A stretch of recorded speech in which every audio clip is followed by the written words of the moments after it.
Dawn breaks, and you step outside with a cup of coffee in hand. The garden greets you with damage everywhere. Cabbage leaves look punched full of holes. Tomatoes are buried under aphids. Squash bugs have claimed your zucchini as if they own it. You already sprayed several times this month, yet nothing changed. Now imagine hearing that two of the cheapest metals on the planet, small enough to carry in one hand for less than $20, can shut down every insect problem you have. No repeated spraying, no reapplication, no cycling chemicals after pests adapt.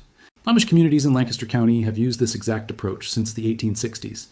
It explains why their vegetable plots look flawless, while others lose half their harvest to insects they cannot even identify. While researching this practice, a document surfaced in the Penn State Agricultural Archives dated 1923. It was a field report from a farm near Intercourse, Pennsylvania. Inside, it was the explanation for why this method vanished from mainstream gardening guides after World War II. The reason is unexpected. Once you understand it, the struggles modern gardeners face suddenly make sense, especially compared to the experience of earlier generations. The turning point came during a visit with Eli, an Amish grandfather in his 70s. He led the way to his potato bed. Anyone who grows potatoes knows the Colorado potato beetle. Those striped insects can strip a plant down to bare stems in just 2 days, yet his plants were untouched. No beetles, no damaged leaves, nothing missing. There were no sprays involved, no neem oil, no diatomaceous earth. He had done only one thing. Thin strips of copper were pressed into the soil around each plant. They were narrow copper bands, about 2 inch wide, driven roughly 1 inch into the ground so only the top edge remained visible. The explanation was simple. Crawling insects refuse to cross copper. Their bodies carry a faint electrical charge. When they touch the point where copper meets damp soil, a tiny galvanic response occurs.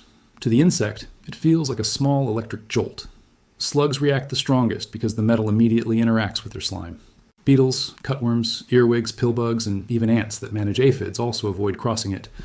Cornell University confirmed this effect in a 1994 study on copper barriers against slugs. The results showed a 96% reduction in plant damage. Not 40%, not 60%, 96%. The copper does not break down. Rain does not remove it. There is no need to replace it. Eli explained that the copper protecting his potatoes had been sitting in that same soil for 19 years. Copper alone, however, is only part of the system. It stops insects that crawl, but it does nothing to stop those that arrive by air. This is where the second metal appears, and this is where the practice becomes unusual. For over 150 years, Amish growers have paired copper with zinc. The first time this was observed in Holmes County, Ohio, skepticism was natural. Zinc, often used as galvanized nails or thin zinc plates driven into wooden stakes, plays a specific role. Traditional German-speaking farmers call the effect a Spanningfeld, meaning a tension field. When copper and zinc are placed together in moist soil, they form a subtle bioelectric circuit. The soil acts as an electrolyte. In effect, a very large and extremely low-voltage battery is created beneath the plants. Humans cannot feel it at all. Soft-bodied insects can. It disrupts their behavior and interferes with the egg-laying patterns of flying pests, such as squash vine borers and cabbage moths.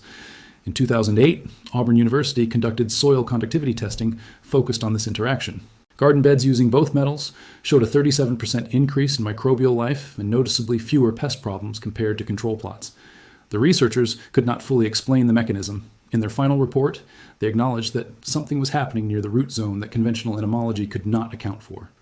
The Amish never needed laboratory confirmation. This method has been passed down since their ancestors carried the knowledge from Switzerland and Germany's Palatinate region during the 18th century. Nearly every traditional Pennsylvania farm relied on this dual metal approach until about 1948. After that year, it vanished from published agricultural records. Experienced gardeners might assume this technique only applies to newly prepared soil. That assumption is incorrect. There's no need to tear out existing beds or rebuild from scratch. The retrofit process is straightforward. At a hardware store, purchase a roll of copper flashing, the standard 6-inch wide material used in roofing. 10 feet typically costs around $18. Cut the roll into rectangles about 2-inch wide and 8-inch long. Press these pieces vertically into the soil along the borders of your garden beds. Place each copper piece about 1 foot apart, with only ½ inch of metal left visible above the soil. An entire raised bed can be finished in under 10 minutes. Once that is done, pick up an inexpensive box of galvanized roofing nails, roughly $3 at a local farm supply store. Drive 4 or 5 of those nails straight into wooden trellises, stakes, or tomato supports. Sink them completely so the heads sit flush with the wood. That is the end of the process. Nothing is dug up, no roots are harmed, no structures are rebuilt. For less than $25, an existing garden is fully converted in a single weekend. What follows happens in stages. During the first week, little appears to change. By the second week, slug damage drops to almost nothing. By the fourth week, aphid populations collapse because the ants that protect them refuse to cross the metal lines. By the sixth week, the moths that once scattered eggs across broccoli plants begin targeting neighboring yards instead. When the first full harvest arrives, it becomes difficult to remember how gardening ever worked without this method. There's an example from Ohio. A woman in her 60s had fought squash bugs for 15 years. She applied this technique to her established beds. 3 months later, she called, laughing audibly through the phone. There were 0 squash bugs left. Not one.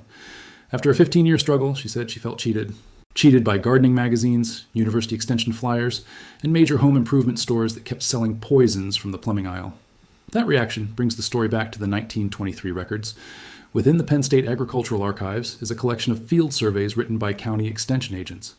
During the 1920s, these agents studied Mennonite and Amish homesteads to understand how such high yields were achieved without commercial fertilizers or sprays. One report, written by an agent named H.R. Shoemaker, described a farm near Intercourse, Pennsylvania. The grower, identified only as Brother Yoder, had used zinc and copper in his vegetable plots for 40 years. According to the notes, Yoder's potatoes, cabbages, and squash family crops showed no measurable insect damage of any kind. The agent strongly recommended additional research. That research never occurred. Instead, the 1940s introduced the chemical farming era. DDT appeared in 1945, followed soon after by organophosphate pesticides. The USDA redirected its educational efforts entirely toward chemical insect control, where corporate grant funding was concentrated. Metal barrier methods, which still appeared in American farming guides as late as 1938, were not banned. They were simply omitted. New manuals, textbooks, and state agriculture pamphlets stopped mentioning them. By the time 1960 arrived, a full generation of home gardeners had no awareness that the technique had ever existed. The Amish continued using it as they always had. They did not read popular gardening publications or attend university-sponsored agriculture programs. Knowledge passed directly from parent to child. While mainstream farming spent the next 70 years cycling through new pesticides and watching insects adapt, Amish growers maintained clean, healthy crops using only a hammer and 2 inexpensive metals. Many people stop at this point and immediately apply the method. Even that alone changes a garden dramatically. But there is a deeper process involved that is rarely understood outside these traditional communities. Copper and zinc do more than repel insects. Both are essential micronutrients for plant health. Copper is required for photosynthesis and for forming lignin, the compound that thickens plant tissue and strengthens it against insect damage. Zinc plays a key role in enzymatic activity and in producing auxin, the hormone that drives aggressive root growth. When these metals sit in moist soil, they slowly release microscopic amounts of ionic copper and zinc into the root zone. The quantities are measured in micrograms. They are not toxic and do not accumulate to dangerous levels. Over the growing season, plants absorb exactly the trace elements needed to build dense roots and reinforced cell walls. Plants rich in lignin and supported by extensive root systems are chemically unattractive to most insects. Pests are drawn to weakness. That is why the sickliest-looking tomato plant is always attacked first. Strong, thriving plants emit different volatile compounds, causing many flying insects to bypass them entirely. This approach works on 2 levels. It creates an electrical and physical barrier that blocks invaders while also strengthening the plants themselves. If an insect does cross the boundary, it encounters a crop it does not want to eat. Amos, a blacksmith in Holmes County, summarized it perfectly. Amos explained it simply. Most non-Amish growers treat pest control as an act of destruction. Kill the insect and move on. The Amish see it differently. Their goal is to strengthen the plant until insects lose interest altogether. Copper and zinc achieve both outcomes at the same time.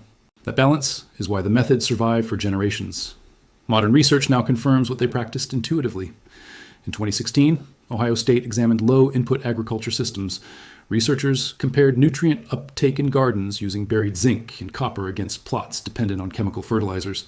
The beds with metals produced leafy greens containing 22% more linen and experienced 41% fewer insect attacks across the summer. The scientists emphasized that these advantages accumulate each year. The longer the metals remain in place, the stronger the protective effect becomes. That stands in sharp contrast to chemical sprays, which weaken over time as insects adapt.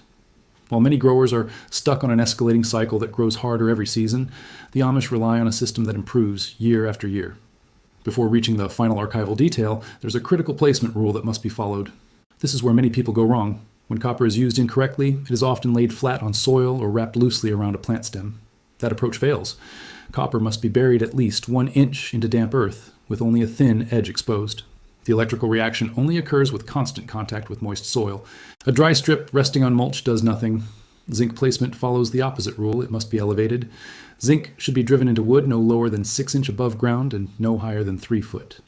Traditional Pennsylvania Dutch guidance places it at knee height. That is the altitude where winged insects level out before landing, and where energetic disruption is strongest. This leads to the forgotten technique from the 1923 archive. In H.R. Shoemaker's report, a brief paragraph described an extra step taken by Brother Yodar. At each corner of his main garden bed, he buried a small clay pot so the rim sat level with the soil surface. Inside each pot, he placed one copper penny made before 1982 and one galvanized roofing nail. Each pot was filled with rainwater collected from his barn and topped off whenever it dried. Shoemaker noted that Yodar referred to this setup as the heartbeat of the garden. He claimed the perimeter copper strips were only half as effective without it. At first, it sounded like folklore. The method was tested anyway in a small Ohio backyard plot.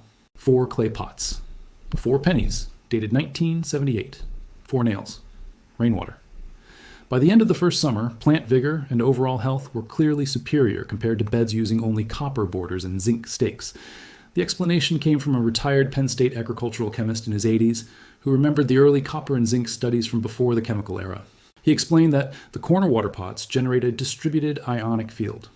Rainwater, being slightly acidic, slowly releases microscopic ions from the metals.